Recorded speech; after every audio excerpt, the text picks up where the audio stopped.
And here she is, guys. We are excited. We are back here with the Michael Sartain podcast. And I have another guest today. Now, first thing, let me go ahead and give a disclaimer. It's going to seem like every guest or every other guest I have is a playmate. And you are going to just have to get used to that, because for a while, that is definitely how it's going to be. But I'm not going to make any apologies for it. My next guest, I met her when she was quite young. And I don't remember if we met at the Playboy Mansion, but I know you were at some of the same parties that I was at.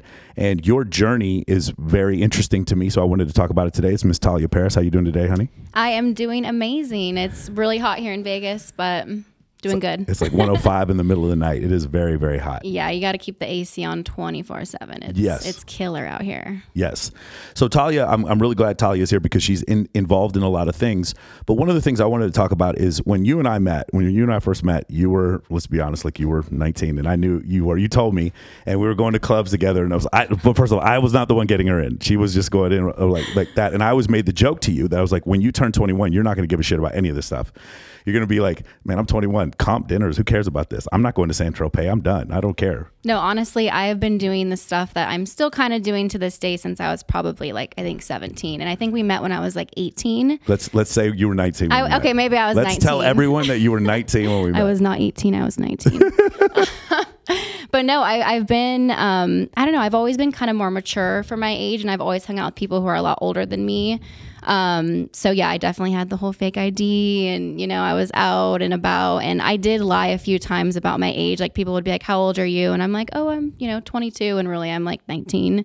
But no, yeah, I've been in the game for a while, and yeah, now that I am 24, almost 25, someone asked me to go out, and I'm like, I don't know, my dog's at home, my bed. So I don't know. I'm kind of over that. I kind of figured that was going to happen. I mean, yeah. you had done more stuff by the time you were 21 than I did by the time I was 40.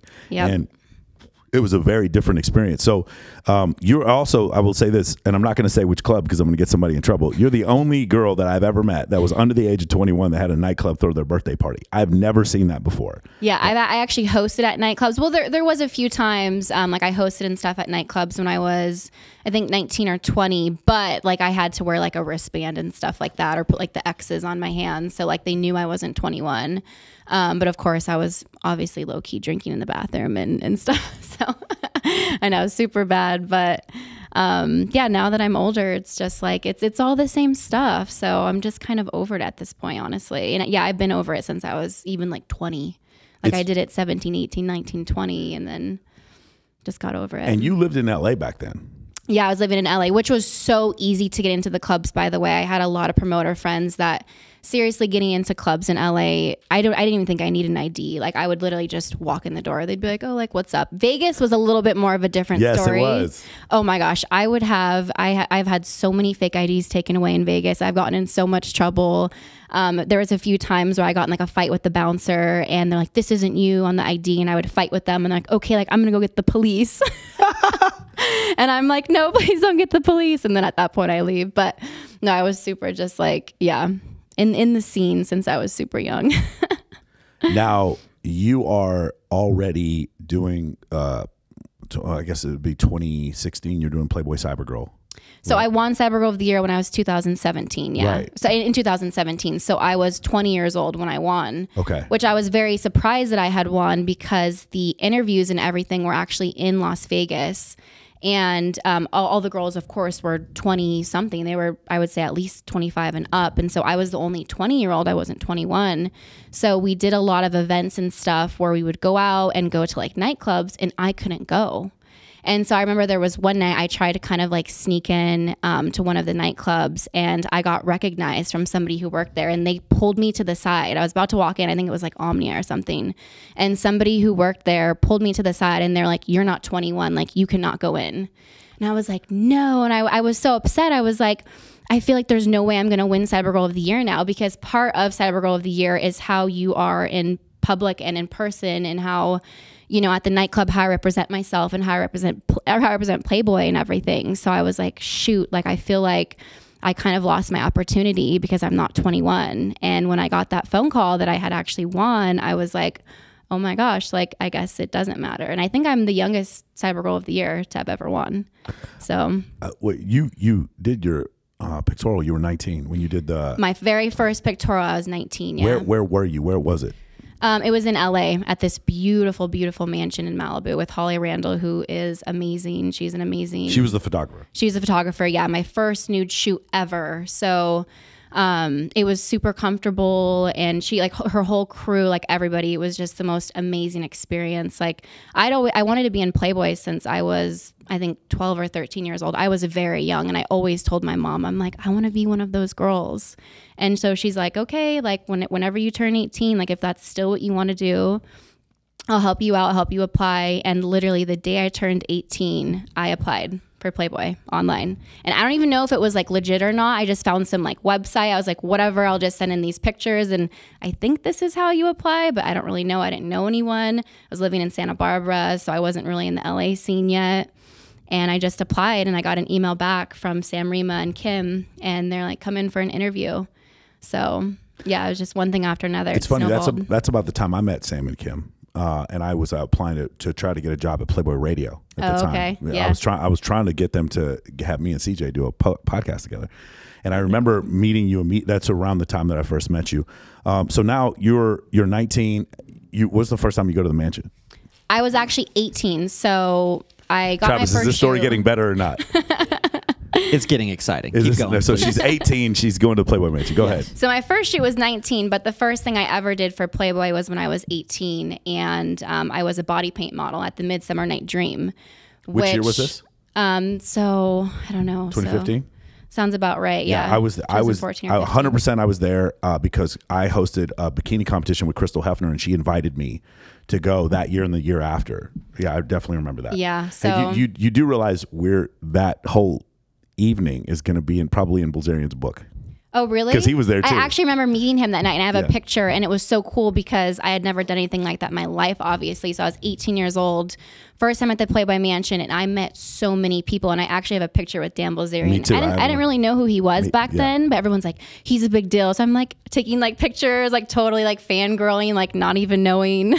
Yeah. But yeah, I met so many people that night. It was just amazing. So did Khloe get painted with you at that time? Yeah, so she was there. I actually think CJ was there. Yeah. I think like Holly Wolf and like all those girls. I remember all this now. And I remember like when I was 18, like I looked up to those girls. I was like, oh my gosh, like these girls are what I want to be, you know, eventually, hopefully in the next couple years, like I can actually get a real shoot with Playboy. Yeah. So that was like just my first step in the door with Playboy was being at the mansion. So can you describe, hopefully someday they're going to open it back up. I don't know if they are. I mean, the place is under construction right now. Even if it's not the Playboy Mansion anymore, I feel like it's kind of a waste that people don't get to at least see that house on Charing Cross because there's so many memories, the TV shows. Every time I went there, and I've only been there 3 or 4 times, every time I go there, I just remember there's all these things that I had seen throughout history, either in a photo shoot or on a TV show. And I was like, oh, this is where the grotto is. Oh, this is where the game room, right? You know, the game room, it has 2 secret bedrooms that are in the game room. Like, oh, I wonder what those are for. You know? Yeah, no, I love that. It's just, watching like the TV show, like The Girls Next Door and everything, and then being there. And it's then being like, there. What? Like, this is real. Like, this is crazy. So explain, you get there. What are the emotions that are going through when you see all these different spots there? Oh, I was like super emotional. And again, like this is something I'd wanted to do my whole life. And I watched The Girls Next Door. So I saw all these places. And yeah, like being in the grotto, like I remember I took so many pictures in there and I was totally like, oh my gosh, like this is it. Like this is, you know, like I finally made it. Like this is what I've always wanted to do. I'm there. This may have been the time or the time after.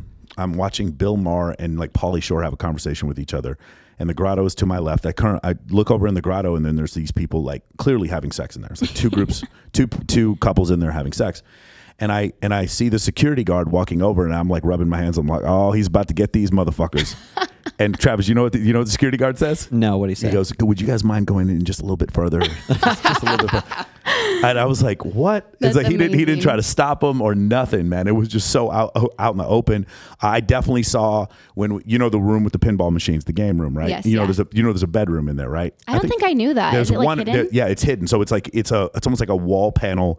You go in there and there's a bathroom back there too. And I saw a girl drag her boyfriend in there one time. It was just like to have sex at the Playboy Mansion, which is a good thing and a bad thing, I think. Yeah. I thought it was kind of wild. But yeah, I remember those incidents and you're just in a different world. I'm not a big fan of Los Angeles. I mean, you live here, so maybe you kind of feel the same way I do. But those events, either, you know, Night Party, Maxim Party, Playboy Mansion, those really do feel like a TV show. That feels like you're living in Instagram, right? No, totally. And what I loved about it too is like, even though there was celebrities and stuff, it didn't feel that way. Like sometimes when you go out to like places in public or you're at like an event or a nightclub and you see celebrities, I mean, they're just covered with security or with people around them and they're kind of like hiding. Like at the Playboy Mansion, like there's just celebrities everywhere and everyone's just hanging out, like chilling. There's no, people aren't hiding or, you know, security guards like ready for whatever. Like everybody's just chilling. Like there's no, people aren't like taking videos. Like everybody's just there for themselves, and it was an amazing experience.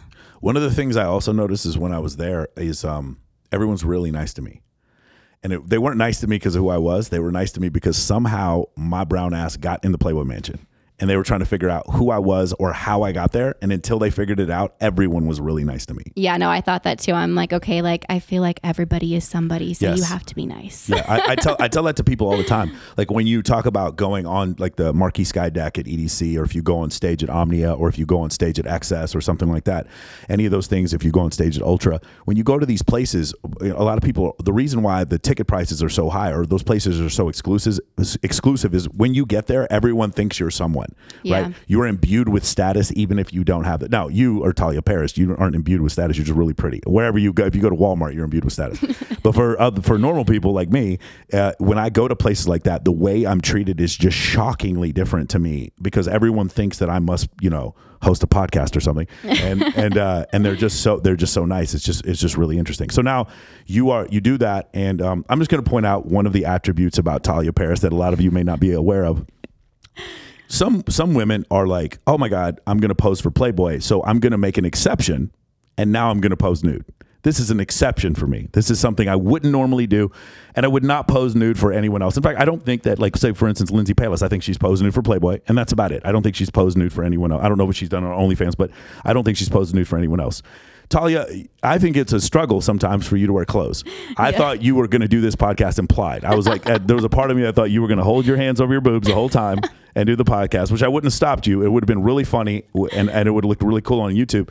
But you don't have a problem with nudity. No, not at all. I've always been very comfortable. Like even like growing up, I was a dancer growing up. So I would be like changing like outfits and stuff in the parking lot in between different dance sets. And I would literally just be like, just undressing in the parking lot, like no fucks. And my mom's like, get in the car. Like, what are you doing? Like people are going to see you. And I'm like, whatever, like it's fine. Like just always very comfortable in my own skin and my own body. And also I think like there's nothing wrong with some boobs. So I don't know. And I love my boobs. So why not show them? There we go. She loves her boobs. So here's the thing. In Jamaica, you know, you and I have been to, how many, 3 times, 4 times you've been to Jamaica for Paradise Challenge? I think 3 or 4. Yeah. It's weird because she just walks up to you naked. I'm looking at the camera here. She walks up to you naked, and it's like it's not even the slightest bit sexual. She's just having a normal conversation with you, and everyone else has clothes on, and she doesn't. She's naked. She's come to my room before. I was like watching a movie, and she's just naked. And I'm like, what? Like, are we dating? What the fuck's happening right now? That's the best part about Jamaica is that it's a nude swingers resort. So you can literally walk around naked 24/7. And I imagine myself while I'm there the whole time, I'm literally just like running on the beach naked, like having like videos taken of me and like pictures and stuff. Yes. Get like a nice tan. It's the best thing ever. I seeing you do that. So I'll be honest with you. I'm 43. I started taking testosterone probably about a year ago. Shout out to the Ageless Men's Clinic. They're not a sponsor, but they should be. When I started taking that, and I finally got back into shape like I was like when I was 19, 20. And then at Paradise Challenge, I started taking my clothes off all the time too. I became much more comfortable because the reality is no one gives a fuck. They don't. They want to look at the girls, but they don't care otherwise. And it was just one of these situations where I saw like you in a nude resort, you were more comfortable being nude than the nude people. And I just thought that was really crazy that it was just a strange attribute of yours. Not a strange attribute, but I'd never seen somebody so comfortable being nude. Yeah. Like I feel like you would do it at a nightclub if they'd let you get away with it. Oh, totally. Yeah. No, today I actually even put some boob tape on my top because I was like, well, my boobs are going to come out. And I'm like, but you know, it wouldn't be anything no one's ever seen before. So. Travis, would you be able to blink that out on YouTube if we? No, I would actually enhance it and zoom in. I don't think you want more views or. I'm joking. That's awesome. And I was thinking that I was like, maybe that'll get us some views. There we go. I get like a little nip slip going on. I don't want. I see you like a sister. That would be weird. All right, so let's do this. No, it's funny because she walks up to me and she's naked, and I don't know if you notice this. I don't look down. I like look you dead direct in the eye. I'm like, I don't want this to be weird that my 19-year-old friend Tahlia Paris is looking me in the eye and she's naked. Just so comfortable too. Just so comfortable. And I think it makes me feel uncomfortable, and that's why you do it. So that's why I love it. So let's talk about this. Let's change it up a little bit. There's a lot of people who are going to listen to this, the first part of this. And this show, I've had a fighter pilot on. I'm going to have some psychologists on. At some point, I'm going to get some astrophysicists on. And we're going to talk about charity stuff. We're going to talk about all this kind of different stuff. But I do have a lot of girls on that are on Instagram, have OnlyFans, do stuff like that, right? They work in that industry. And I don't call, and CJ Sparks corrected me, they're not called Instagram models. They're called content creators because Instagram's not paying you, right? Instagram is screwing you over on a pretty frequent basis, right? Yeah. So what do you think about the judgmental nature of it? You just got on here and said, when you were 12 years old, you wanted to be in Playboy. I think that's awesome. When I was 12 years old, I wanted to run for president or become an astronaut until I joined the Air Force and realized how much I don't like flying. That was something that I had dreamed of doing. So what do you think about the judgmental nature of it? I think what you're doing is admirable. This is a career path that you've chosen. It's hard work that I think a lot of people don't recognize. What would you say to something like that? Well, coming from Santa Barbara, it's a very small town and very closed-minded as well. So me kind of leaving Santa Barbara and going to LA and being in Playboy, I remember people would always call me a porn star. They're like, oh, like Tahlia's doing porn now, she's doing porn. And I'm like, no, I'm not doing porn. I'm modeling naked on the internet. And it's for Playboy and various other companies that are, such as Playboy. So no, I'm not doing porn, and I have nothing against porn. It's just not for me. And that was like the most frustrating thing, because I'm like, no, but at the same time, I'm like, I don't really care what people think. Like, sure, like I'm a porn star, like think whatever you want, like whatever, honestly, it's whatever you think. But as far as a career path, this is work. Can you describe that part? This is all the things that you have to deal with, having a team, marketing, the way, I don't know if you edit your own photos, or the traveling, all the other stuff you have to do. You got to go to the gym all the time. You're at FitclubLV? Yes, You're Fit Club. Shout out to Fit Club. I've not made it out there yet. I'm not in good enough shape, but I will go to Fit Club at some point. They've invited me. Very, very nice people there. So can you talk about that, the whole business part of it? It's a lot of work, honestly. I try to work out as much as I can. Like that is honestly like my main job. I do as much photo shoots I can, like with actual photographers, as well as when I do like my OnlyFans content, it's all home. So it's just me setting up with my own lights, my own phone camera, and I'm just doing my own little videos and pictures. And honestly, they like that the most, I've noticed. They like the more personalized I've seen stuff. That too. The iPhone camera stuff seems to be like, it seems more salacious, more like it's a conspiracy. Not a conspiracy, but it's like something like secret. Yeah, like they're there, like it's for more specifically them. It's not just or it's a leaked video that wasn't supposed to get out, right? Yeah, like exactly. Like Tommy Lee and something like that. Although that obviously wasn't a phone camera, but you know what I'm saying. It seems like something that wasn't supposed to get out. Yeah, but no, it's definitely a lot of work. And even like on my OnlyFans, like it's constantly work. It's answering messages. It's going live. It's it's going and even like doing like my upkeep, like getting my hair done, getting my nails and getting my eyelashes, eyebrows. Like it's constant facials. Like every day. Like even though I don't have like a 9-to-5 like job, I do have a job, and I'm constantly busy. I'm constantly working on myself, constantly getting content.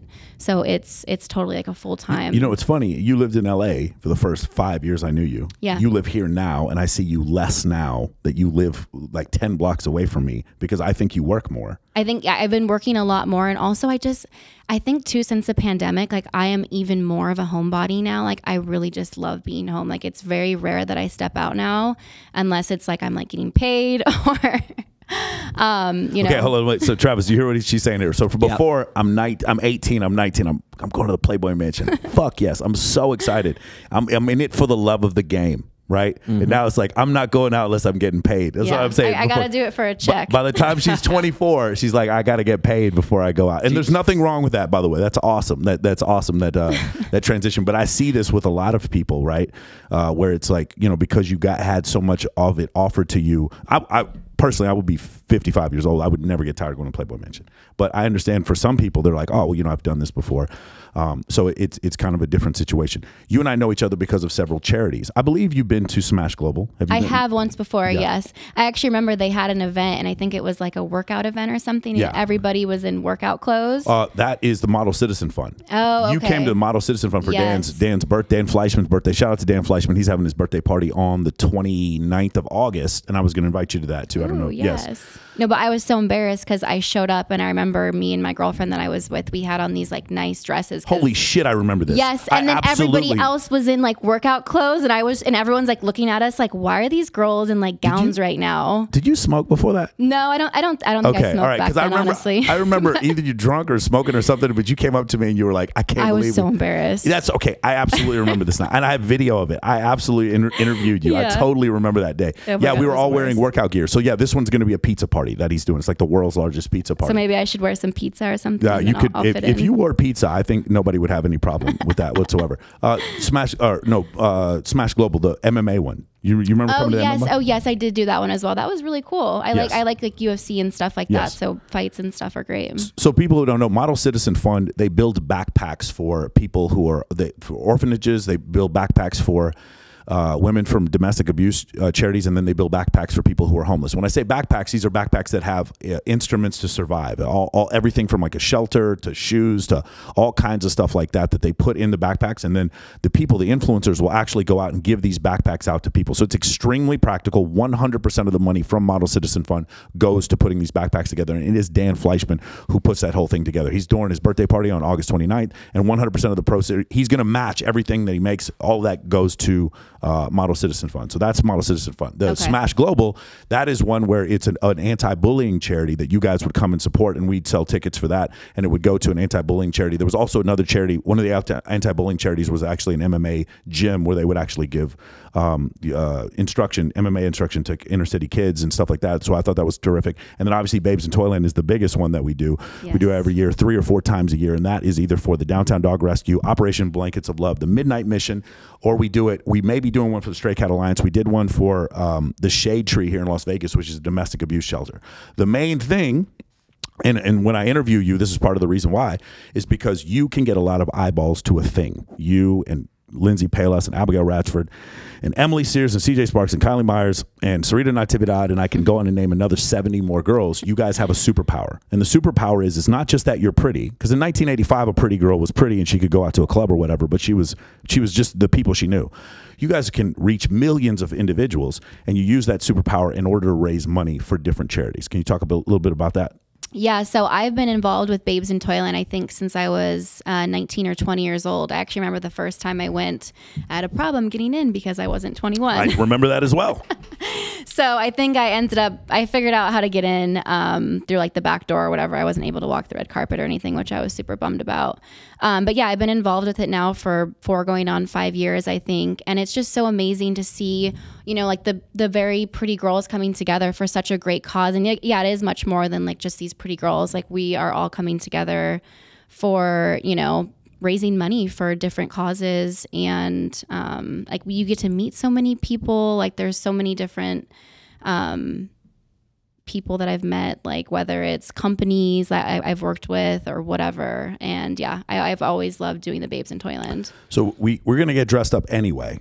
You're going to see a bunch of people that you work with anyway. It kind of does feel like the prom. I've always said it kind of feels like prom night whenever No, it totally does. Yeah. And you see like all the same people, and like you get to catch up, and you get to get all pretty, get glammed, walk the red carpet, obviously talk to Michael. So yeah, no, it's a great thing. And I always at least try to do it once or twice a year, even though there is more than 2. But yeah, I try to stay as involved as I can. So I think that's great, because what Steve Fowler, by the way, he's the one who had this whole idea, and same thing with Steve Orozco, and same thing with Dan Fleischman. What they understood was we were going to do this anyway. We were going to do this whole party thing anyway. Why don't we just do it for good? Because look at the incredible, like massive power that we have in order to do these things, and able to raise hundreds of thousands, if not millions of dollars for charity because of what these girls were able to do. That's one of the great things I found. Crystal Hefner actually supports the Hugh Hefner Foundation, which supports First Amendment rights. Now, this is an interesting charity. I just found out about it recently. And basically, the Hugh Hefner Foundation is basically, you understand, when in 1953, Well, December 1953 was Marilyn Monroe does Playboy. She's the centerfold on Playboy, and from that point forward, there were people just trying to ban him. He had been trying to be censored for so long. You think it's hard now? Imagine 1953 having a nude magazine, right? Yeah. And so since then, he has always been a proponent of the First Amendment, and I am too. By the way, like I was in the U.S. military. I don't kneel when they play the national anthem, but I support anyone's right to kneel if they choose to, because that's their First Amendment right. And so that's a different kind of charity that people are supporting. Which goes back to what I was saying before. Let's go back to OnlyFans and let's talk about your ability to express yourself. Now, you let me ask you something. I'm going to ask Travis this, and I'm going to ask you, Travis, what would you consider porn? Penis and vagina. That is exactly what I consider to be porn. Also, it's really weird because some people actually call us sexist for believing that, for feeling that way. I think a woman being nude by herself, I cannot and do not consider that pornography. I don't, and I know maybe that's because I'm jaded. Do you feel the same way? It also, I think it depends on the intent of Okay. it. So, I mean, if it's meant for like modeling, then that's one thing. If it's meant for, I guess, Pornhub, then it's porn. But I guess it's the intent and, I guess the penis and vagina thing. Yeah. Well, what do you think? What would you consider porn? I mean, I think for me, I would consider porn like any kind of touching. So even like fingers or, I don't know. Like, I don't think like if you're naked, if you're even like bent over, fully naked, I don't think it's porn. But I do think if there's any kind of, I guess, insertions or anything like that, or obviously like penis in the mouth, anything like that, then yes, I think that is like the fine line of porn. I'm so excited to see how YouTube accepts this video. Talking about penis in the mouth. I'm very excited how they take that. I tried to say it as nice as I could. I wanted to take say that completely out of context. So I agree with you. I agree with you. By the way, nothing wrong with anyone who does porn. But the thing is, I think when we see someone just pose nude in an artistic way, then we consider that porn. And there's nothing in Playboy I consider to be porn. Well, I remember someone argued with me. They're like, oh, you do porn because people are able to fornicate to your pictures. And I'm like, wait. I'm like, you can fornicate to a picture of feet, to a picture of a girl in a bathing suit. So how is that porn? Yeah. So that like pissed me off. I'm like, no, just because someone can fornicate to it, like you can literally fornicate to anything. Yes, you can. So or masturbate to anything. I don't. If you fornicate to feet, that'd be interesting. Like you're watching feet, and then you call your girlfriend to come over. That'd be interesting. So look at Chad. Sorry. Fornicate, masturbate, get off on it. Exactly, get off on it. So now we're in the situation where we have OnlyFans. So you heard. I think you listened to the podcast with CJ Sparks. And we talked about OnlyFans and, the judgmental nature that comes with it. Now, for me, I think what's lost on a lot of people, obviously it's not an issue for you, but for a lot of people, you do understand. I know a girl right now who makes $300,000 a month and used to be an escort. She used to be an escort. Now, I don't give a fuck what sort of judgment you have towards her or what she does for a living. The fact of the matter is she doesn't have to be an escort anymore. Yeah. And that's a good thing. There's no dude who's strong-arming her, asking her for money. There's no dude threatening to extort her or physically try to hurt her. And she gets, obviously, OnlyFans gets their cut. I think it's like 20% or whatever. She gets 80% of the revenue that she generates from selling her own art, whatever you want to call it, her own media, and she doesn't have to be a fucking escort anymore. If you have a problem with that, this is your issue and not anyone else's. Net, I think OnlyFans is a good thing. I do. There's some bad parts about it. Well, hold on. Let's go over that part first. The independence that you are able to do, you are able to have now because you create your own media, goes direct straight to your clients. No, it's amazing. And even like what you're just saying, like about that girl, it's like she's able to now stay home. She's able to not go out. Like she isn't risking anything. She's safe. And I mean, yeah, whether it's like STDs or someone like hurting her, like she doesn't have to go physically be with anyone. Like she gets to stay home, keep her door locked and have that barrier between, the internet and her, which is just amazing. And obviously much better than having to like be out in person and like risking herself. So, and also for those of you who are going to be like, oh, well, she didn't have to be an escort. You need to learn when you meet someone in these situations, of course, I would never wish that on anybody. But if you meet someone in these situations, you don't know their life situation or whether or not their passport was withheld from them and they were extorted and told to. That's what human trafficking is. You need to become educated in these situations before you start blaming every single person who was ever a sex worker and just immediately demonizing them. Learn the situation first. Learn about the physical abuse, the domestic abuse that happened before. Learn about the drug addiction and learn about the human trafficking before you just ad hoc say that every person who's a prostitute is a bad person. I don't participate with prostitutes, but I know some people here who are good people who came from that lifestyle and changed their life and became something else. And the fact that they don't have to do that anymore. One of the big problem I have with the whole situation is the physical abuse and the extortion and stuff like that. And you take a lot of it out because of OnlyFans. Now, here's the bad part of OnlyFans, and this bad part is it does create for some people, not you, because you say you're not doing boy-girl stuff, but it does create for some people an incentive to film online sexual acts with people who they may be in a relationship or they may not be in a relationship. And I know for some girls, and maybe you've heard this before, I have one friend of mine, she did one boy-girl scene with her boyfriend and never did another one. And she made so much money from that she literally got back with the dude to go film with him again to make this money. Oh, wow. And she's like yo-yoing into a toxic relationship because of this situation. Have you ever heard of this? Yeah, no, that's not good, honestly. Yeah, you need to stay away. It's not worth the money. Right. But I mean, it's just one of these situations where it creates a moral hazard. Yeah. Right. Where now one of the things that I've heard is like, so for instance, I have two friends, so Katelyn, Runck and Katelyn Myers, they've never done nude. They make a lot of money. They make 7 figures on OnlyFans. They've never done nude. Wow. And so for them, like they don't, whenever they do nude, if they ever do it someday, like Katelyn told me someday she'll do it and she'll sell it for like some insane amount of money, like an NFT or something like that. Because they don't do that, then when they go to that next level, then they can make some money on that. But once they go to that next level, it's really hard to come back, right? And that's also a difficulty where a lot of girls are going to make so much money so fast doing porn, and then it's hard to switch back from there. Yeah, I actually remember I worked with a couple girls on my OnlyFans, like when I really first started to get into it. And the one girl who was helping me, she did everything, boy, girl. She had like a fuck machine. She had dildos, like everything. And I obviously am just doing, Playboy style nudity. And I was making more than her. And she was, teaching me the ropes and everything. And I remember she would get kind of like upset because she's like, how are you making more money than me? And I'm out here with this fuck machine and fucking people and this and that. But it's just, I don't know, like, and you can't go back. And she's like, I wish I could go back. I wish I could just start doing like what you're doing. But it's like, once you hit that threshold of like, whether it's having sex or touching yourself, like it's very hard to go back. It is. So same thing with nudity. Yes. Like it would be hard for me now to be like, okay, now I'm going to be clothed on my OnlyFans because everyone's going to be like, well, we want to see the tits. Like that's what we're here for. Hey Siri, Google Tahlia Paris nude. Let's see. Jesus. Yeah, my computer went off. Did it? Yeah. You could just put in Tahlia Paris and it's all nude anyway. Hilarious.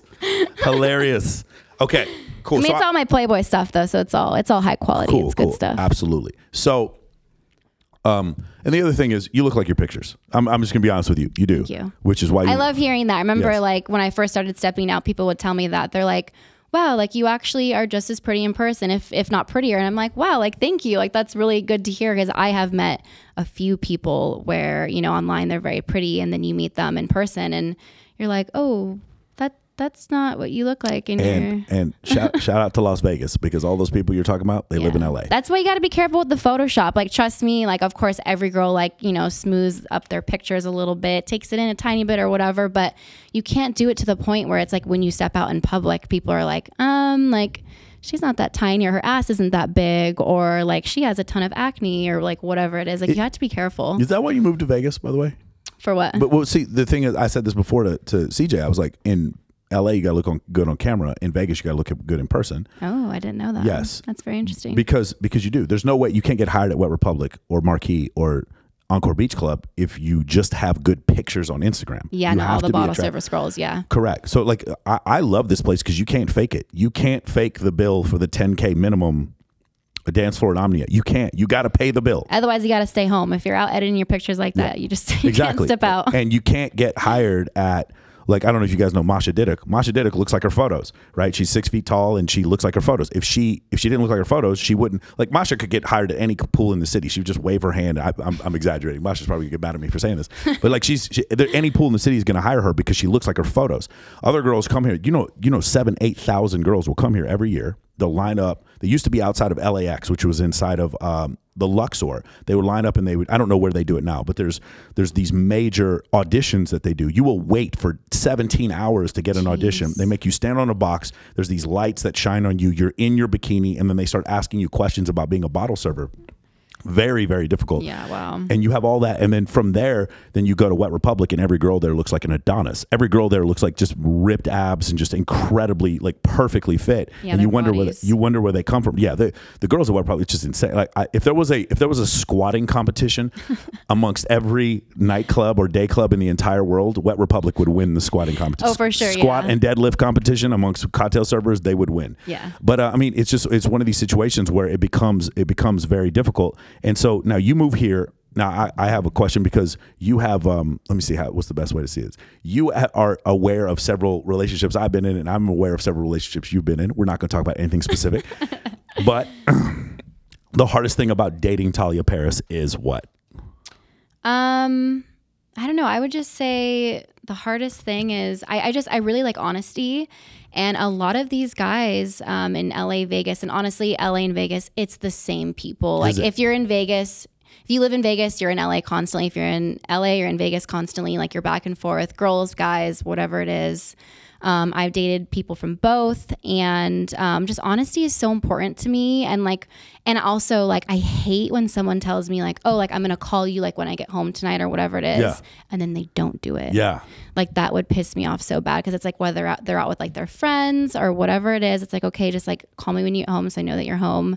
And then they don't do it. Right. So like, that's like the number one thing for me is just like honesty and coming through like with your word, like being honest and pulling through. I've said this before. It's not the cheating; it's the lying. Yeah, it's the lying for sure. It's the if line. you cheat, like then tell me. Like it's much more than just. I don't know. It's just being honest. Have you ever been in an open relationship? No, I never have. Honestly, as much as I would like to think I could be in one, especially after like going to Jamaica and stuff and seeing all the swingers and stuff. And they are so happy, by the way. Like these couples that are like married, like they've been married for like 30 years and they have like kids and they're all off in college and they're married and happy. And they're just like swingers. And I'm like, oh my gosh, like maybe this is like the key to like a happy relationship is being open, being a swinger. But I get pretty jealous. And I'm not insecure, but in relationships sometimes, like I very much so, I like to be reassured. Like you are the only girl I'm talking to, whatever. Like I like to be reassured. So I don't know. I don't think I could be in an open relationship. Has someone tried to get you into one? No. Okay. No. So describe the feel. You just don't feel like, you understand it's an issue for me personally. You can obviously understand why. Yeah.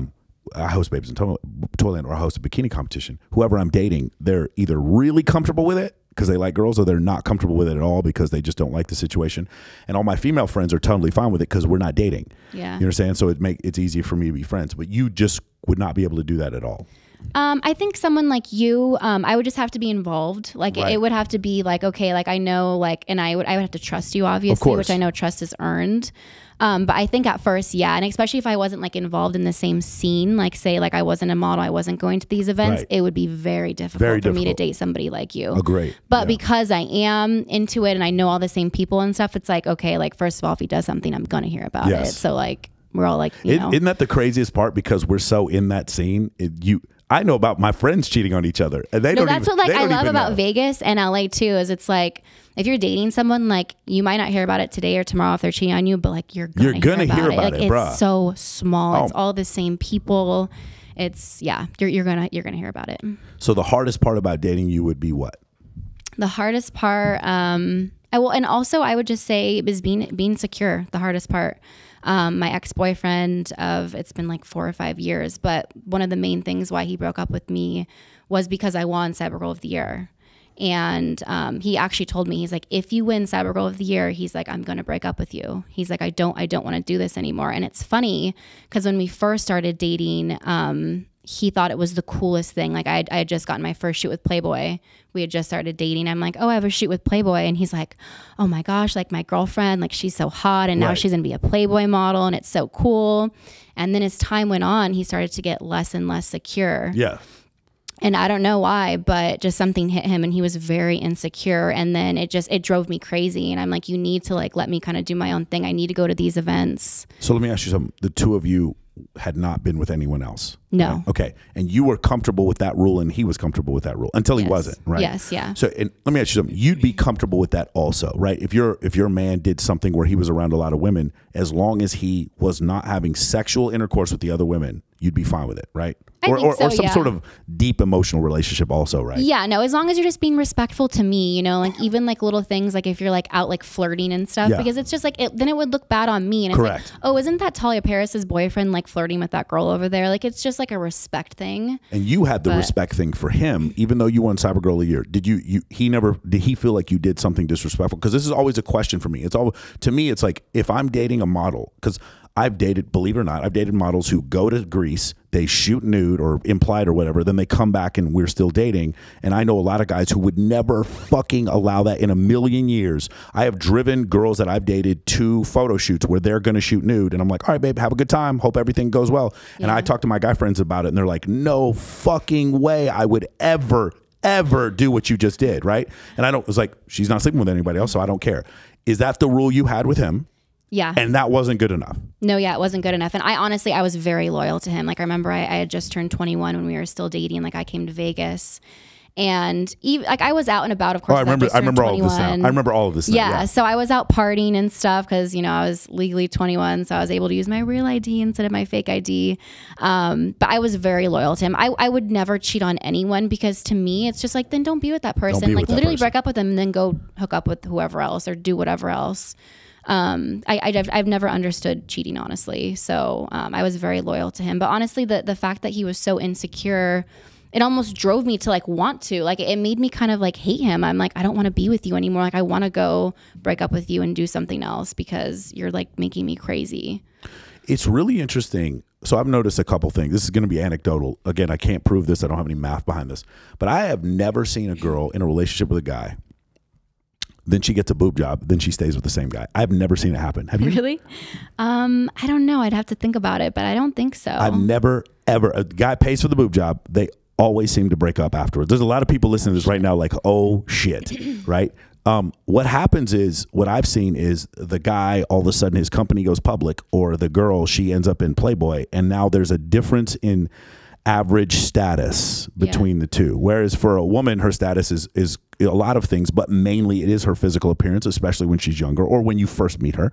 And for a man, it's also his physical appearance, but not as much so, but his status and maybe his income and stuff like that would or his charisma would determine his overall status. If you have one of these people, he's like an average guy and then he becomes a famous boxer, a famous comedian, a famous whatever, and his wife did not make that jump with him, or the same thing where his wife becomes a playmate or whatever, or gets her own podcast or whatever, and the husband did not make that jump with him, then you get this it's attractive differential quotient. I think that was the scientific term for it. And then that's when you end up having these significant problems. That seems like that's what happened with you. No, totally. He had a hot girl who was in Playboy. Now he has the hot girl in Playboy. And now it becomes an issue because he knows that every Saudi Arabian sultan and fucking NBA small forward is going to be in your DMs trying to get at you. Yeah, I was at all these different parties with celebrities, and he's still at home in Santa Barbara.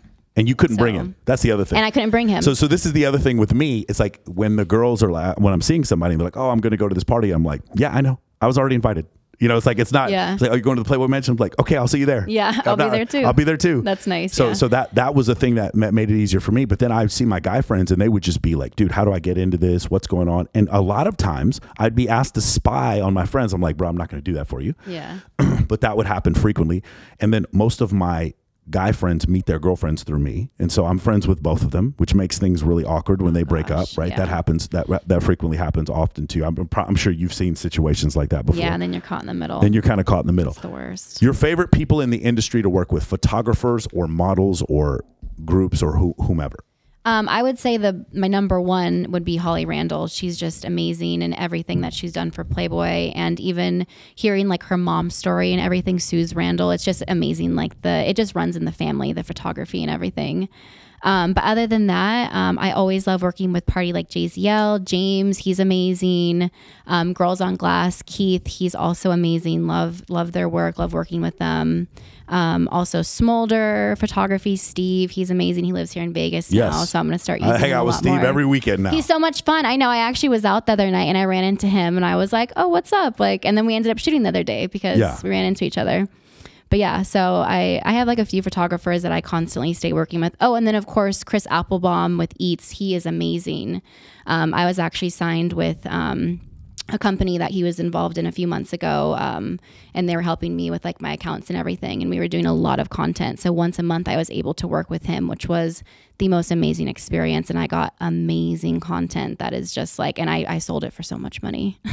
I feel like because one of the photos you do, I feel like they're sexy without being sexual with you. Does that make sense? And it's maybe because I see you in a different light, but I don't with some girls, they'll do something that's where they're implied or nude or something, or maybe not even nude, and it's suggestive. And I don't feel like it's with you. I don't feel like it's suggestive. It was like, I look good naked. Get ready because I'm going to be fucking naked. That's what it feels like. Does that seem accurate? Yeah, I think like when I was younger too, that people always said I had like the girls next door look. So it's kind of like the more like it's sexy, but it's more like cute sexy, not so like fuck me now. It's like more like, oh, like I'm cute and like I'm also naked and. There you go. Yeah. Okay. Two things I want to talk about is DJ Tahlia Paris. Yes. So I've been DJing now for like a year and a half, I believe. I started like right before the pandemic, sadly, and then everything shut down. But it was kind of nice because I was able to, all of quarantine, just get super stoned and sit and work on my music all day. So I was able to practice. And I haven't DJed anywhere big yet, but I am doing a music festival in October. It's called Blended, and it's in San Diego. And I am so excited for that. Like the Chainsmokers are going to be there, Nelly, all these amazing people. I don't know if you know John Bozzo, but he's the one. Yeah, so John Bozzo's putting it on. He's great. He's actually the one who, is kind of throwing me a bone and letting me do this, which is super nice of him. So I've always loved music. I grew up as a dancer, so beats and stuff have always been kind of like in my nature. So it's just kind of like the next step, I guess. So I want you to play Top 40. You're going to do that, obviously. You can do that, right? Top 40? Oh, yeah. Like hip-hop and stuff? Can you? I can. No, honestly, like my library ranges anywhere between hip-hop to I have EDM and then house. So that's what I was going to say. House music is what I mostly hear you play. Yeah. So house is like my favorite, like the Chris Lake, like Fisher kind of stuff like that. But I literally, like my playlist, like I can go to a party and someone could be like, play Drake, and I could play Drake, or like play... I don't know, Steve Aoki. Like I have Steve Aoki. So I have like all kinds of different genres. The only thing I don't have, which I've been kind of wanting to do, is country. Yeah, you want to do country music. I like country music. I am very excited to be your MC for that. We do country music. I will do you like country music? I will bring out my Texas accent. No, if you do a country, not particularly, but if you do a country set, I will be there. I love country 100%. music. 100%. And I know some people don't, but no, I think it's coming back. Yeah. Right? I think it's well, it's more poppy now. Yes. It's not so like, like twangy, and it's more like pop and better beats. Your clothing line. So Shop Tahlia Paris is something that I took actually a few months to work on. And at first I had like this whole other line drawn up, and it was something to do with Playboy. But then I was like, shoot, I don't think that I have the rights obviously to use like the Playboy logo or any of that. So I changed it up and I made it I'm with the DJ, which has to do with like my music and everything.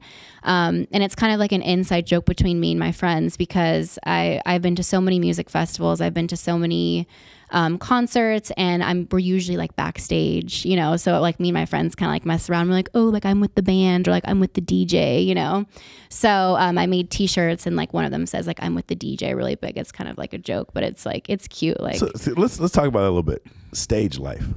Okay.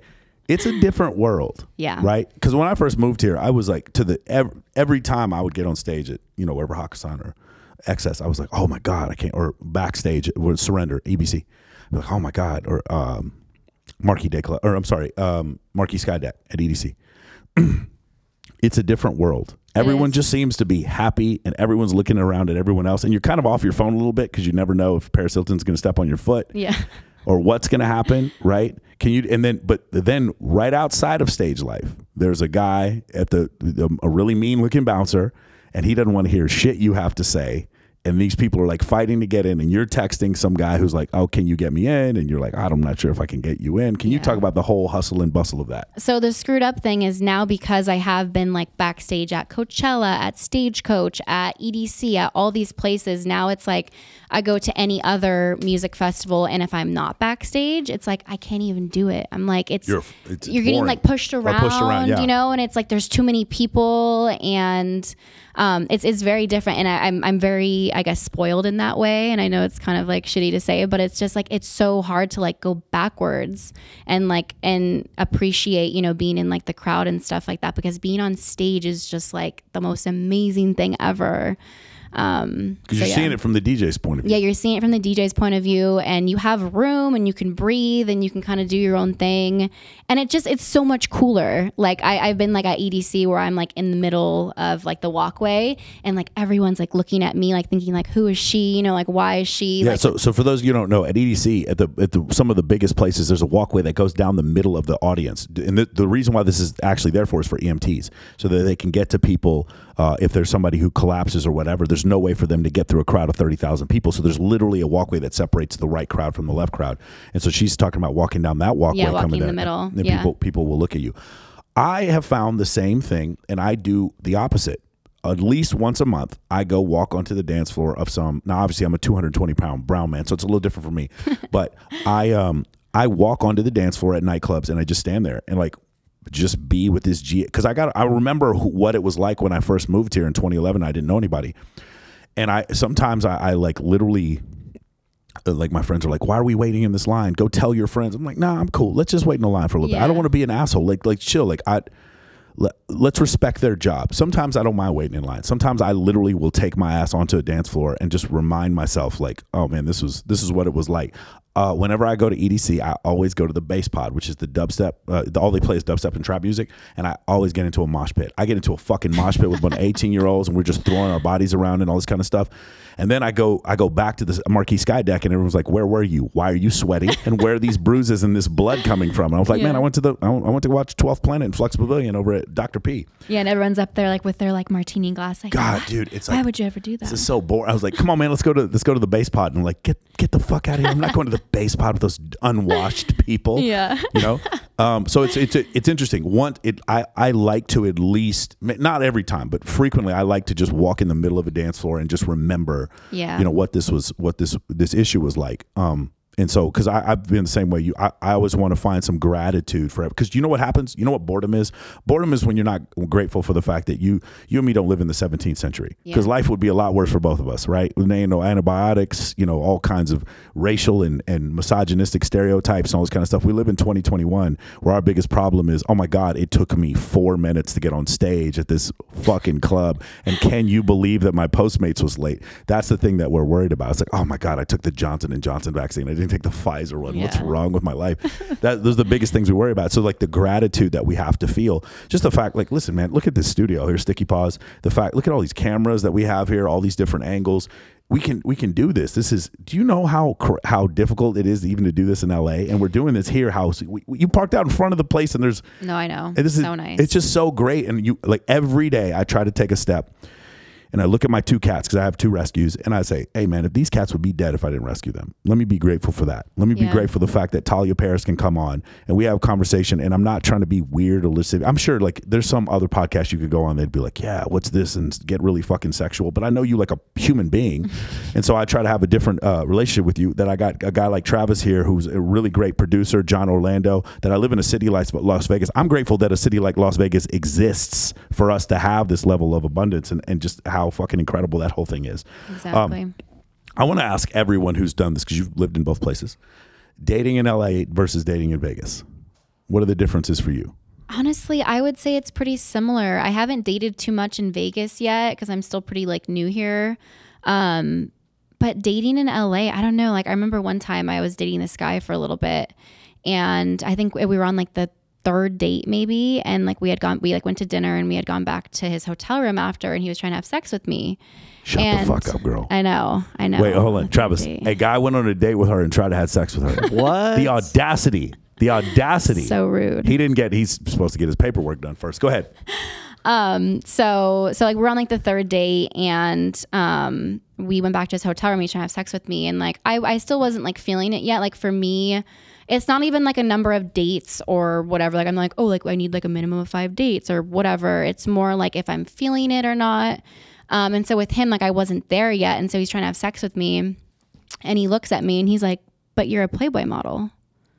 And I'm like, so because I'm a Playboy model, does that mean that I just have sex with whoever, whenever? And because I'm on the 3rd date with you, that means I'm just gonna have sex with you now? Like I should just drop my panties? So I remember like LA was a lot like that. It was very much so like, oh, well, like I bought you dinner. So like, are we gonna have sex now? And it's like, no, that's not how it works. Yeah, transactional. And also I like long term. Like I don't like to go out. I've never had a one night stand in my life. I'm not like go out, like fuck whoever, have sex with whoever. I like long term. Like I like relationships. I'm in it for the long haul. So like these like little like short term, hey, like let's go out and like have dinner and have sex. Like that's not fun for me. Like I'd rather just stay home. Right.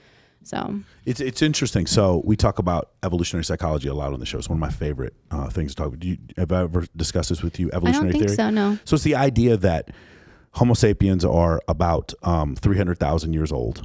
And before that, there was Australopithecus about 3 million years. And they're hominids, right? So if you ever notice, Travis, you ever notice how there's several different breeds of dogs and horses and several different breeds of snakes and monkeys, but there's only one kind of human? You ever notice that? No, I actually have not. But it is interesting, right? There is only, if you go Homo sapien, that's it. There's just Homo sapien. Homo habilis is gone. Homo australis is gone. Homo neanderthalis is gone. All the other hominids are dead. Why do you think they're dead, if you were going to take a guess? Natural selection? Natural selection, but how about like look at what we did during World War I and World War II. What would be your guess on why there's just one species of hominid on this planet? Genocide, that's correct. We are the species of hominid that killed all the other hominids. If you don't understand that that's the case, then you need to take a look at the anthropological record. The reason why Neanderthals don't exist anymore is because we raped them and ate them. That's the reason why, right? Wow. Okay, so we are an aggressive, violent species that takes over the planet. You don't believe me? There's 8 billion of us. Take a look around. There are 400,000 elephants on this planet, and there's 8 billion Homo sapiens. So you ask yourself, like, well, what is, from an evolutionary standpoint, why are we like this? Where do our impulses come from? Why do you know, hey, I want a skinny waist and big, but you say you like your boobs. Well, there's a reason you like your boobs, or other guys like your boobs. It's not just a matter of preference. If it was a function of preference, or if you had free will over your preference, make yourself like poop. Right? Make yourself like spoiled mayonnaise. You're just not going to like it. Evolution made it so I like these things that look young and pretty and symmetrical and whatever, because they show fitness. And then I don't like these other things, these weird smells like it smells like poop. Okay, I'm not interested in that. Right? Evolution teaches us that. So now we have 3 million years of hominid evolution and 300,000 years of Homo sapien evolution, and then we have 11,000 years since the Sumerians, where we had marriage and agriculture and language. And then we have 15 years of Facebook, right? Yeah. And then we have 9 years of Instagram. And we, in our minds, in our neocortex, we think Facebook and Instagram are how it always was.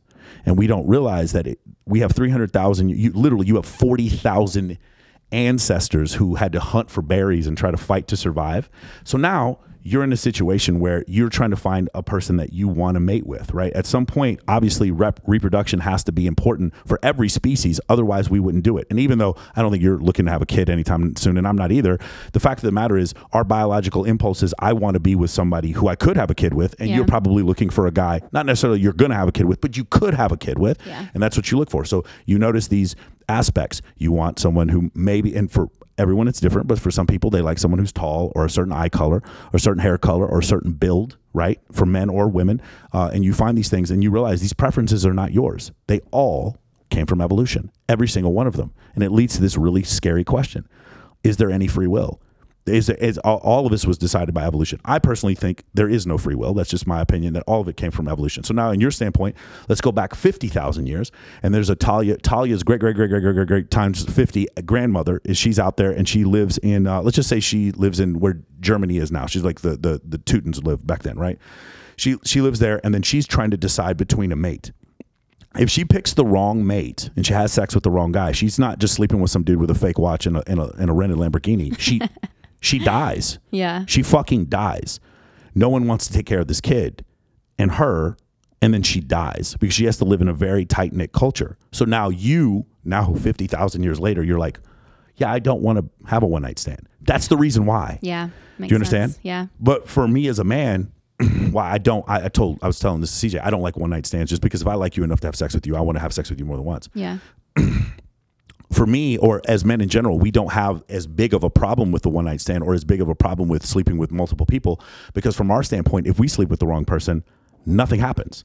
Especially 50,000 years ago, nothing happened. Especially if we were a high status male in our tribe or whatever, in any tribe. It doesn't matter what part of, it doesn't matter if you're Australopithecus, it doesn't matter if you're Homo australis, it doesn't matter if you're African, Australian, whatever you are, in any tribe, it was like that. So when you see why men act the way they do, that's the reason why, and why women act the way they do. I believe it's because of evolutionary theory. Now let's go back to one other thing. You talk about the lying. Right? We said it's not the cheating, it's the lying. Yeah. So men would evolve this necessity. This is what I've always had a fucking huge problem with. Ready? And I've said this before, right? I like you, Tahlia Paris. So here's what I'm going to do. I'm going to tell you I'm not going to sleep with anybody else, and you don't sleep with anybody else either. Yeah. Right? And because I know you're going to go you're going to Mykonos for that photo shoot, and you're going to be naked in front of all these people. And I'm not stupid. Every single one of them wants to have sex with you. I'm not dumb. Every one of them wants to have sex with you. I know they do. And even though they want to have sex with you, you're not going to have sex with them. Why? Because you are with me. You are my girlfriend. Yeah. High five. You're my girlfriend. We're going to stay together. No, we fucked that one up. That was bad. Right? We're together. Bad. We're a team, right? Yeah. And when you're in Mykonos and I'm making sure you don't sleep with anyone else, of course I'm going to go sleep with your friends. Yeah, because I'm going to be back home doing my thing, but I don't want you doing your thing. Of course. Yeah, that's so screwed And that's up. the problem. Now, here's the thing. Women do it too, but it's a little different. For women, it's like, I want you as a man to validate all these things I need, whether it be you are my protector or, you are the breadwinner or whatever. And then when you don't validate those things, I want another man. Yeah. Your insecurity coming from the fact that you lost your job or you became overweight as a man.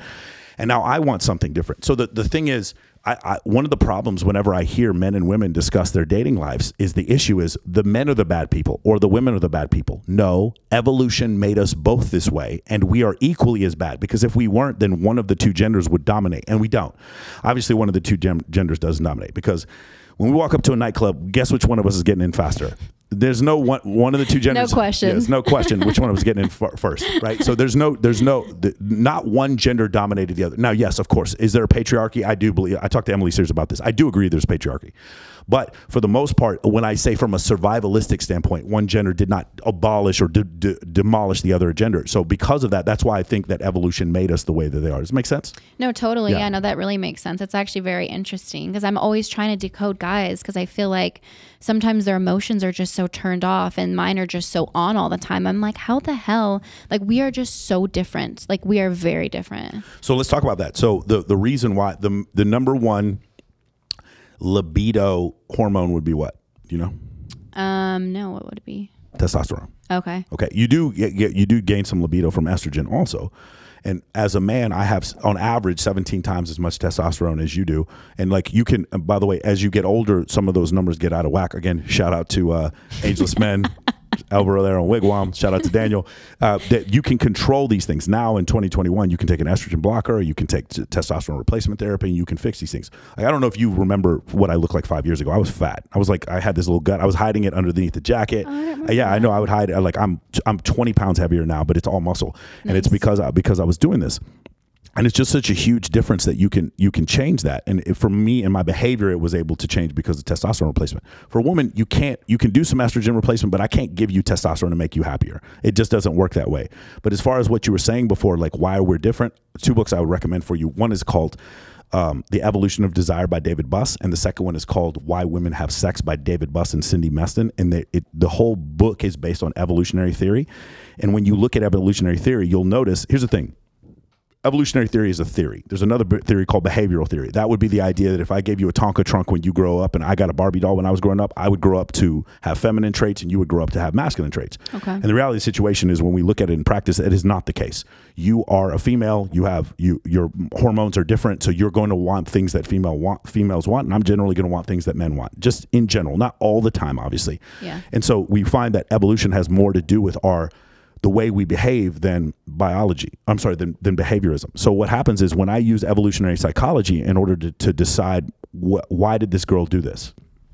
this girl just ghosted me. What happened? If I say she ghosted me because Mercury was in retrograde, I'm an idiot. But if I say she ghosted me because of sexual selection, then I probably have some. So let's go down the list. Could there be another dude? Well, that's a viable answer. Does it make sense? But people aren't crazy just to be crazy. You can find out if you look through an evolutionary lens why it is that they were doing it. So you said you had some questions about the behavior of men? Yeah. Just, I don't know. Like, I just feel like sometimes their emotions, you know, they're just like, I feel like females, like we're just, well, at least like me, I'm very emotional. And I get very attached, and I'm very in my head. Like, I think about everything like 20 times over before I do it.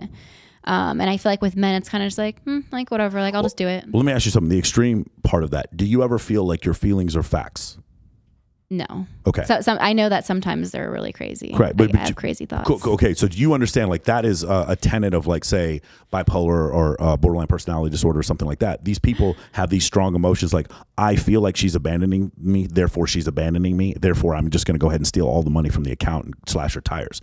Right. Shit. I'm not saying you would do that. No, I'm saying someone crazy. with borderline crazy. I'm saying someone with borderline personality disorder might do that. They start thinking their feelings are facts, but you're aware that your feelings are feelings, right? Yeah. And you're aware, like, they're neurochemical responses. And when you think about it, let's go back to the cave woman 50,000 years ago. If her man's going to leave her, she's going to die. Yeah. She won't be able to survive. So could you understand, again, please, anyone out there, I'm not saying that women can't survive. I'm saying in 50,000 years ago, tribes were set up in that way. It's just a fact. It's just the way the hunting. Exactly. I'm not saying no women hunted. They certainly did. And I'm certainly not saying that's the way things should be today. Certainly not. Vice president is a female. Females can do all these different jobs that men could do, no problem whatsoever. Female fighter pilots, firefighters. That's not the point I'm trying to make. What I'm saying is 50,000 years ago, that is how the world was set up. And now you're worried about losing this man, and your hormones are telling you you might lose him, and now you start having strong emotions. Yeah. That's why, right? Yeah. So now here's the thing. You just become aware. Oh, this is what my great-great-great-grandmother was feeling.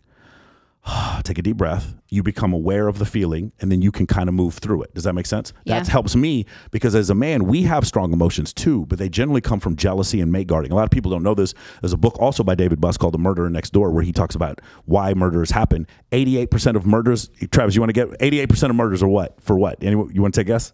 Because they think they're going to cheat on that person. Men killing other men over women. Oh. 88% of murders are men killing other men over women. Oh my gosh, I didn't know that. Right. Now that does, obviously, you and I don't know anyone who's murdered anyone personally. So think about it.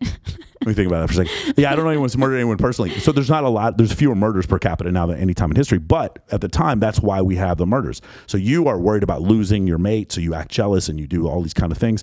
And a man, he might get physically violent or start acting like out of rage. Same thing. Like, I've been in a situation before where it's like, I want my friend to validate me. We came to this party together. Why are you talking to this dude for so long? And I do the same thing. I'm like, my great-great-great-great-great-great-grandfather was in the same situation where it's like, if I lose this girl, I'm going to raise someone else's child because someone else got her pregnant. You have the disadvantage in some cases of, like, you have to pick which one of these men is the alpha male, but you know which child is yours. Yeah, you're not confused about which child is yours. I don't have a DNA test 50,000 years ago. So in order for me, what I got to do, I got to mate guard. You ever see guys when they get in relationships with girls? No, I don't want you going out anymore. Yeah, no, totally. I want you to stay away from these other guys because I need to know this baby is my baby. Mm-hmm. Now, obviously, we have DNA tests. But back then, you remember, like, every time, this is a really weird thing for people to consider. Whenever every time you have sex, you don't think you're going to have a baby. But you realize your body doesn't know that. Your brain knows that because Tahlia Paris is aware of contraceptives, Plan B, condoms, and the fucking IUD. She's aware of that, but your limbic system and your amygdala is not aware. Every time you have sex, it's like, oh, it's baby making time. Yeah. Better pick the right one. Yeah. You see what I'm saying? Do you understand what I'm saying? No, it makes sense. Yeah. No, totally. Do you ever wish you could be, like, I wish I could be more like some of my female friends where I really would be so happy with one person. And I have some female friends who really wish they could be like a dude. Do you ever have that feeling? Yeah, sometimes I do wish I could be like a guy. I was actually just talking to my girlfriend the other day because I'm like, when I'm with a guy, I don't even look at other guys. Like, I'm not out and about. And I think I was like working out or something, and my trainer said something because I was like sitting there like dying, like looking off into space. And he's like, are you contemplating life? Or are you looking at like a hot guy over there? And I'm like, no, I'm just contemplating life. Like, when I'm with somebody, I'm not like looking around like, oh, like he's cute, or like, oh, I'd like to have sex with him. Like, I'm with someone. And they're like the only thing that's on my mind, honestly. Like I'm not out and about and, you know, like thinking, oh, he's cute, or talking to my friends, or on Instagram, you know, like looking up like body pictures or whatever it is. I'm very like one track mind, like towards the person that I'm with. But men, I feel like it's like, oh, like they're on Instagram and it's like, oh, like she's pretty cute. Like I'd fuck her, you know, like even if they're in a relationship or whatever. I think for us, the separation between having sex with some imaginary girl that we don't know and then the intimacy between us and our girlfriend are completely separate things. And for some women, again, please do not yell at me. For some women, for most women, it's not. The intimacy and the sex are connected. Yeah, the sex is a thing that comes with the intimacy, and the sex is better because you're intimate with one person. Whereas for me, as a man, I could tell whenever women take train for like bodybuilding competitions, and some of them take anabolic steroids, one of the first things that they report is an insane sex drive. But it's not an insane sex drive. It's Michael Sartain on a Tuesday. It's just a normal. It's like it's Travis last night. Like it's a normal sex drive, but you've never experienced it before, so you think it's an insane. Oh my God, these women are like, oh my God, all I can think about was sex all day. Well, you're a dude for a little while. That's essentially what's happening, because my testosterone is not twice yours. It's 7. Like my free testosterone is probably 950. Yours is probably like under 100. Oh, and so when you realize that, then you start to come to the realization, okay, this is why the two genders are different. And so again, what is the solution? Evolutionary psychology is not about what ought to be. It's about what is. So what is the solution? The solution for me is always present moment awareness, and then come to the realization, I feel this way because evolution has designed me to have these neurochemical reactions. So therefore I don't need to go punch this guy because he's talking to my girl, right? Which I've never had that feeling. But if I did, that's what I do. Or a girl is like, hey, that's my boyfriend's job. He is on the red carpet doing these red carpet interviews. He's not just going to leave me and go fuck this other girl. This is a neurochemical reaction. I need to chill and not drink this tequila. Yeah. You understand what I'm saying? Yeah, the alcohol makes it 10 times worse. Dude, the alcohol, that's for damn sure. The alcohol definitely does make it worse. So I was going to ask you some questions about you dating, but you've given a lot of examples here. You're one woman, one man type of girl. Yeah, totally. You're more comfortable being in a relationship than not being in a relationship, or do you like being single? I was single for the last like 4 years. I was dating a guy on and off for the last 4 years. It was never like anything serious. Somebody in the music industry, which by the way, I will never ever date anybody in the music industry. I know who it is. Ever again. You told me this. I know exactly who it is. So I was on and off with him, and I was appreciative because like in the times that we weren't together, I was single. And now looking back, I'm like, you know what? Like I had some really good times, and I was able to travel and not have, you know, someone to, and not that it's bad, but like someone to like have to like text or like let them know like what I'm doing. Like I was just free. I was my own person. So I'm glad that I did have that time when I was single, because when I was in high school and stuff, like I constantly had a boyfriend. One boyfriend to the next boyfriend. Yeah. And I think it's very important just to be single and be your own person. And like, I feel like I was really able to like figure out who I am, what I want. And now that I'm like over that, it's like, okay, like now I'm ready to like really settle down, and like I'm ready for like the next. I think it's important to be single, but I think it's also just as important to learn to be happy being single. Yes. Yeah. Right. I can't remember who said this. It was some NBA player. He's like, man, if you're not happy before you win that NBA championship, when you win one, it's not going to make you happy. You're going to be happy for about 15 minutes and it's going to go away. And I know a bunch of guys that have been in this situation before. It was like, man, if I could just date Tahlia Paris, I'd be happy. If I could just date Tahlia Paris, literally every other physiological problem or psychological problem in my life would go away, because I'd be happy because she would fulfill me. And I tell these dudes, because it's not obviously you specifically, but a Tahlia Paris in their life, and they're like, I would just be happy if I could just get this one thing. Or the other one that's really great, and a lot of people are going to disagree with me on this one, if I could just get that $1 million. If I just got $1 million, I would be happy. No, if you just had $1 million, motherfucker, you would have $1 million.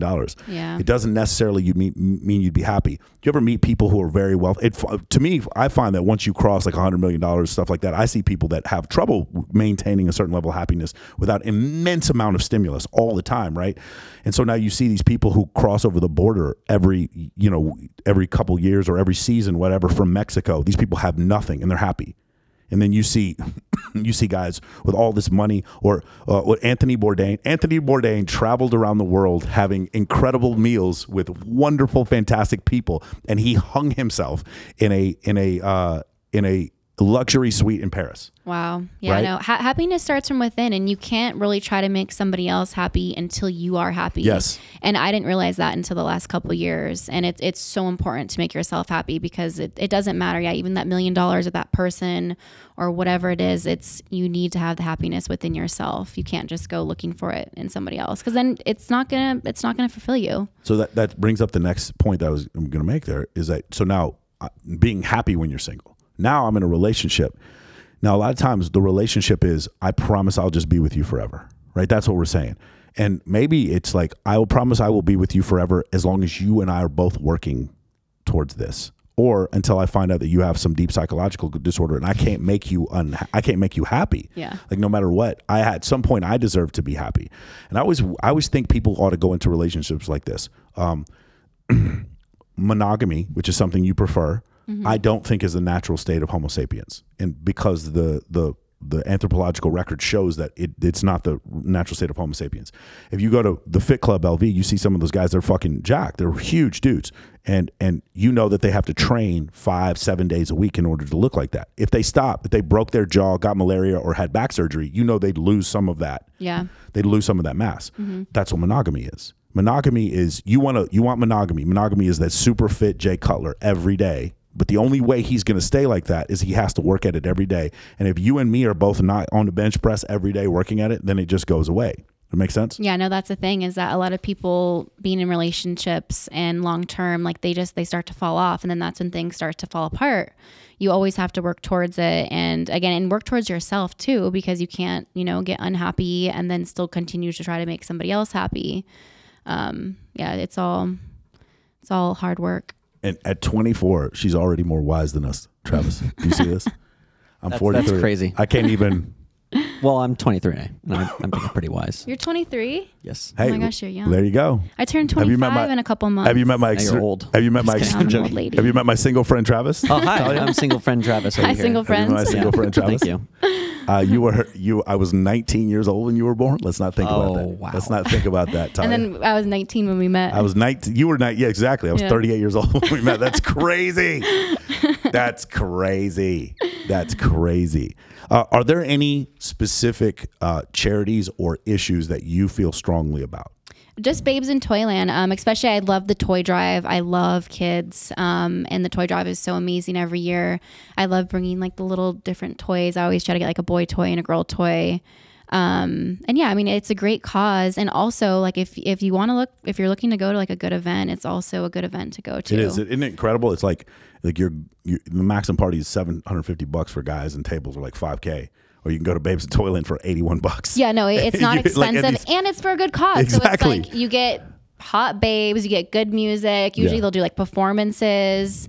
And then I mean it's for a great cause. And I think they even have like open bar and stuff sometimes. They have open bar. They have open bar, and it is literally the exact same girls you see at the Maxim party and the Playboy Mansion. Exactly. Yeah, and some of those parties are just ridiculous. At most, it's $125 for a ticket. And like, I have never understood how there is not a line of 7,000 people trying to get into that place. Yeah. It's always blown my mind. I know. Yeah, no, that's interesting, and I love that they support the causes that they support. All these different charities in Los Angeles, all the different causes that they support. Do you have anything interesting coming up? Now, you said before you're going to do a DJ set in San Diego. What else do you have coming up? Yeah, I mean, I think that's like the biggest thing that I have coming up. I'm super excited about. I'm actually going to start getting ready for it soon, like get my set together and everything.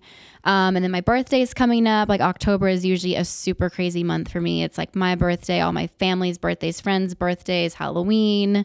There's usually a ton of events and stuff like that within that month. But other than that, I'm just kind of chilling in Vegas until then. I'm not doing as much traveling right now as I used to, which I'm actually happy about. I'm kind of over the whole traveling thing. I moved here because everyone comes and visits me. Yeah. No, it's funny. Like now that I've been living here for the past 4 or 5 months, especially in the beginning, it was actually driving me kind of crazy.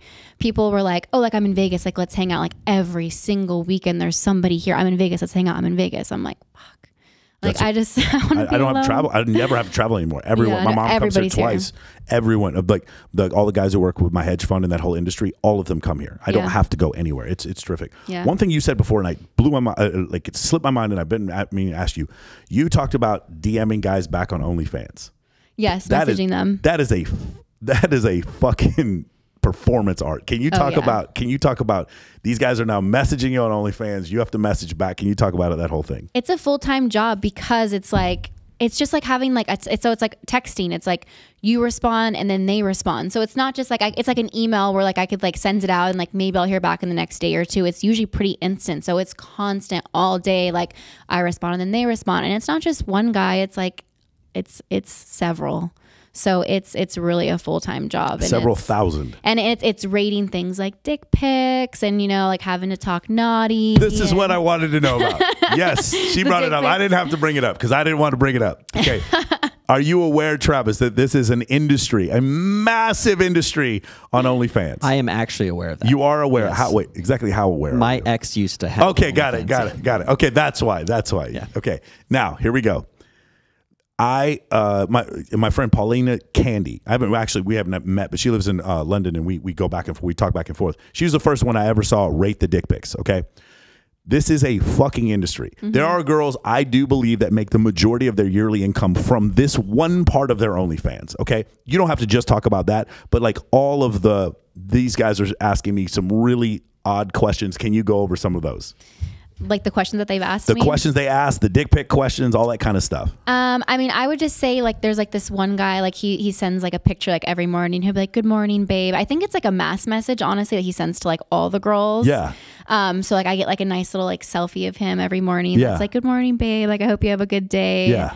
But other than that, I mean, honestly, most of the guys that talk to me are actually somewhat pretty normal. Like, okay. Like nobody's like off like the wall or like weird or anything. Like they want like I haven't had any like weird like fetish requests or anything crazy, like some like feet people, but that's like completely normal. Nothing crazy. Is it going to be weird if you get messages on your OF about this podcast? Maybe. I don't know. We shall see. You know, they're like, "Oh, I'm a fan." Will you please screenshot if you get messages about this podcast? I would love that so much if you got OnlyFans message. Okay, the dick pic stuff. So you do not have anyone working for you. You doing this all yourself? I have someone who helps me occasionally, but for the most part, yeah, I do. That to me, I mean, once you cross, 'cause you have more than a million fans. Once you cross a mil, god dang, man, you have all these dudes like sending you these pictures, and that must be crazy when you open up your thing and just like you must feel like a urologist at this point with all the penises that I know. I'm just like looking at penises all day. I'm like a doctor. See, this makes more sense, right? We were trying to get to the heart of what Tahlia Paris does all day. She looks at penises all day. Do you understand? And I rate them too. Okay, let me ask you something. Just gotta send a tip.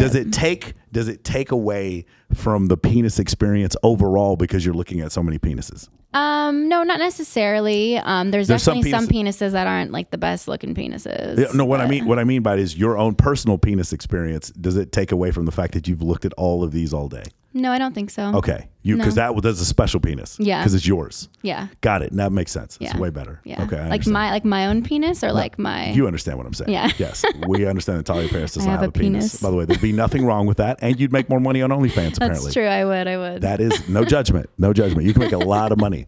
I know an individual. No, I'm not going to say. Well, I won't say the first part. He has some stuff going on downstairs that I can't describe, but it's different and it's medical. But upstairs, this guy likes 60-year-old women, and I was like, "You have that?"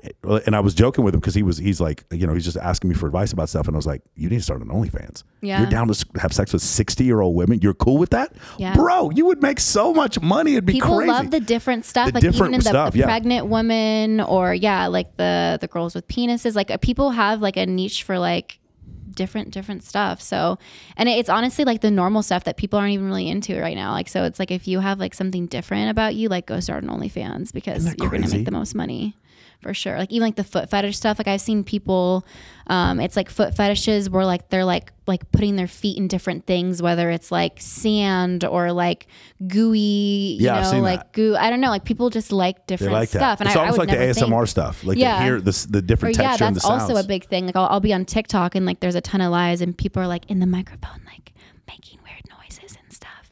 And people are like watching it like, oh yeah. I don't get it. It drives me crazy. 15 seconds, man, I go crazy when I hear that shit. I cannot listen to ASMR stuff. I understand that.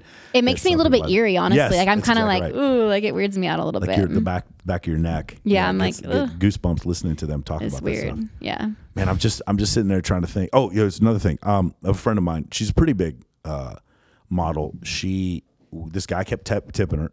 They were sending pictures back and forth. They started dating. Have you heard of anything like that? No, I heard you talking about it though on CJ's. Yeah, and then that's interesting. I'll tell you who it is when we get off. That's interesting how he made her then get off of OnlyFans. Yeah, which I could understand to a certain extent. For example, if he was going to support her, if he was like, "Look, I'm going to support you and do whatever else," but like even if he was going to support her, and even if she like loved doing OnlyFans, like no, like she shouldn't stop doing that for him, you know. But like for me, like say like I met a guy and he's like, oh, like I want you to get off OnlyFans, like I'm gonna support you. Maybe I would, honestly, because it's not like my life. Like I'm not like I love doing it, but it's not like, oh my God, like I love, like it's not like Playboy or, you know. But like for some girls, like they might be like, okay, like even if you're gonna support me, give me $200,000 a month, whatever the number is. Like I still want to do it for me. You want to have something. You want to build something because it is a business. You are building a client. For those of you who don't take OnlyFans seriously, you are building a client base, right? Yeah. This is a sales job for whatever you want to say about it. The First Amendment protects your right to do it. It is a function of industry. It employs people, right? It's not illegal, and you have to do marketing, you have to do sales, you have to pay taxes on it. Yes. You have to pay your taxes, ladies, because I see a lot of you out buying new Louboutins and stuff. But, exactly, you got to pay those taxes. Got to pay those taxes, dude. You did the tentacle video. You got to pay the taxes on the money you made from the tentacle video that you did. Yeah, for sure. That's incredible. All right, so this has been enlightening. We've got a full 360 of Tahlia's. Anything else that you got coming up? Nope, I think that's it. And I'm glad that I did this. This was a lot of fun. It's cathartic, isn't it? Yeah. I was going to start seeing I learned a lot today. I like took like a little lesson. Yeah. In anthropology. And evolutionary theory. Yeah. I was, somebody told me to go see a therapist. Fuck that. I'm just going to host a podcast. That's what I'm going to do from now on. No, this is like a good little session. I've actually been thinking about going to see a therapist or something. So this is like my first little therapy session. Well, that's what I'm here for. If you ever want to talk about these things. By the way, obviously most of my friends are female, and they call me and they ask me these questions, and a lot of times they just want me to listen, and I go, okay, here, so what I'm going to do. First 30 minutes, I'm just going to listen, and then I listen. I was like, okay, cool. I listened, and I understand that you wanted me to just listen, and I did. Got it? You understand? You agree with me, right? Okay, now, do you really want the answer to this question, or do you want to just keep talking? Because I'm fine if you just want to keep talking, but if you want the answer, I'm going to give it to you. Yeah. And then I give them a book to read, and then we start going over statistics, and I start explaining to them 57% of marriages end in divorce, and this guy was never going to be the one for you, and maybe you shouldn't have started dating a male stripper in the first place, and he was probably not going to, like for real, like you dated someone in the music industry. I know, yeah. Right, there are things that could, right, but you're not going to get mad at me for explaining to you statistically this is probably what's going to happen, and yada yada yada. And then I do that. I'm like, okay, are you going to go with this advice or not? And some of them do, and those are the girls who keep calling me for more advice, because I love one of the things I love is I'll date a girl, and then they'll understand that I'm not interested in a relationship. We stay friends, and then afterwards they'll hit me up and be like, Michael, I need some advice with this dude, and I'm like, do you really want advice? They're like, yes. I'm like, we'll go step by step. This is what he's thinking. This is what he's thinking. Like, holy shit. Yes, that's exactly what's going on. Because listen, man, January 1st, 1865, slavery was outlawed. You don't own anyone. You don't own anyone. You don't own your boyfriend. You don't fucking own anyone. Anyone you are with, they are with you because they want to be with you. Once you start sitting there and trying to obligate people to be with you, that's when things start to fall apart, right? That's the main thing, and that's what you're talking about before. Yeah, with my ex, he was trying to control me. You were with your ex, trying to control you, exactly. And even though you did not sleep with anyone else, wasn't good enough. He needs to own you. Yeah, he needs to own your feelings.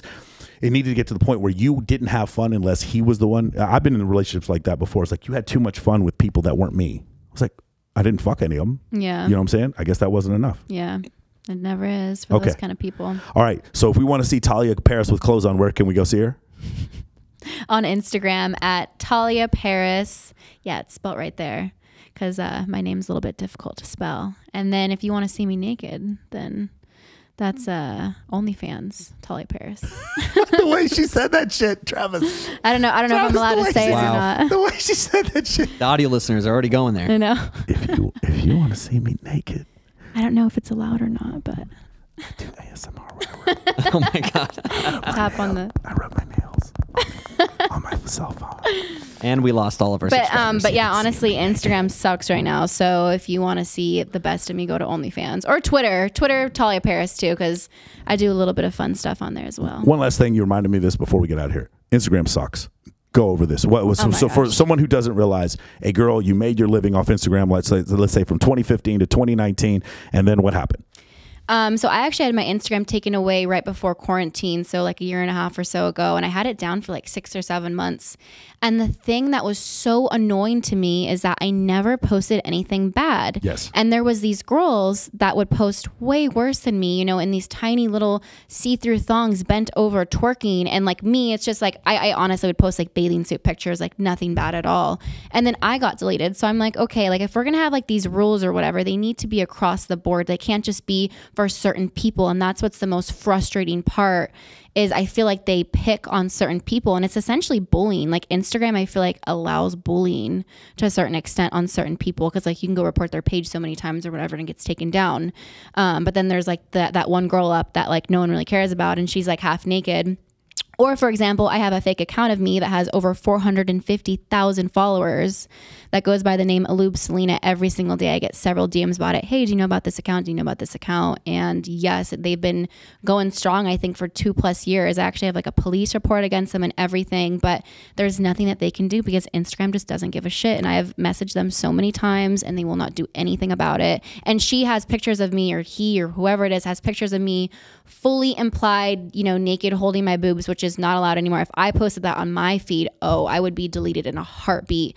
But they're posting it and it's me, but everyone's like, oh, like no one gives a shit about Aloob Selena. Did you know this, Travis, if you put wear a bra or you put a cucumber on your boob, that is totally fine on Instagram. But if you touch your own boob and change this, I believe the terminology is change the shape of your breast, then you're going to get reported. Yeah. But then there's girls who I see, like, for example, like celebrities and stuff. Like I think Kylie Jenner has a campaign out right now and she's naked and like and covering herself. And I'm like, oh, but that's okay because she's Kylie Jenner. But like if I did that, like it wouldn't be okay. I mean, so, Kylie like, Jenner would go on Twitter and she would blast Instagram, and then Instagram would have to answer for it. Yeah. No, I think I've said this before. No one hates women more than Instagram.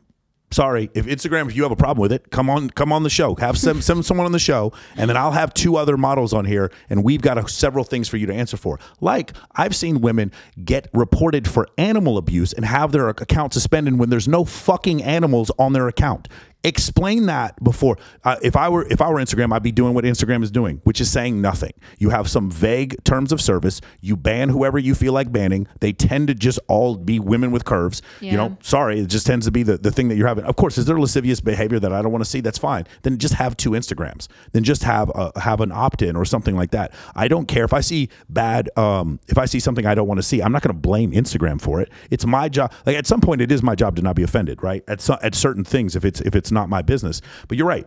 They built their company off your back and now they shame you, right? Yeah. Well, and they say it's for like kids and stuff too. And it's like, well, why does your 9-year-old have, first of all, a phone or whatever? And why do they have a social media account? Like, I'm sorry, but if you're not mature enough, you should not have a social media account. Wait, so my 9-year-old can go on Instagram and go see the verified account for Brazzers? Really? Yeah. Yeah. Is that what I'm supposed to understand? Is that what? No, Instagram's talking about both sides of their neck, and we understand what they're doing. If just that if they would have a little bit more transparency, then maybe it wouldn't be such an issue. But it's not one of these things where, like, listen, it's their platform. They can choose to do whatever they want. The problem is their platform would not exist or have any validity whatsoever had it not been for Playboy models going on there and posing over and over again and getting these thirst traps that they posted, and all these dudes from Indonesia and India just like going. I used to make a joke. Instagram is women in the Western Hemisphere posing and posting pictures for men in the Eastern Hemisphere. That's generally that's the majority of what it is. But you're right. Then they just take it away from you, right? So they get to tell you what you do is sexually suggestive, which they have no right to tell you that. And again, I understand we always need to listen to the accuser, but we don't need to ad hoc believe the accuser, because when we do, the accuser now can bully us. And now we're in a situation, like you said before, I see women getting bullied for hate speech when they're posing a picture in Tulum in a bikini, but it's hate speech. Yeah. Instagram, I'm sorry, answer for it. If you have a problem with this, answer for it, but they're never going to do that. And they don't respond. Instead, we're going to be in a situation where, and they don't have to. I mean, they're $1 billion company. They don't have to. They're owned by Facebook.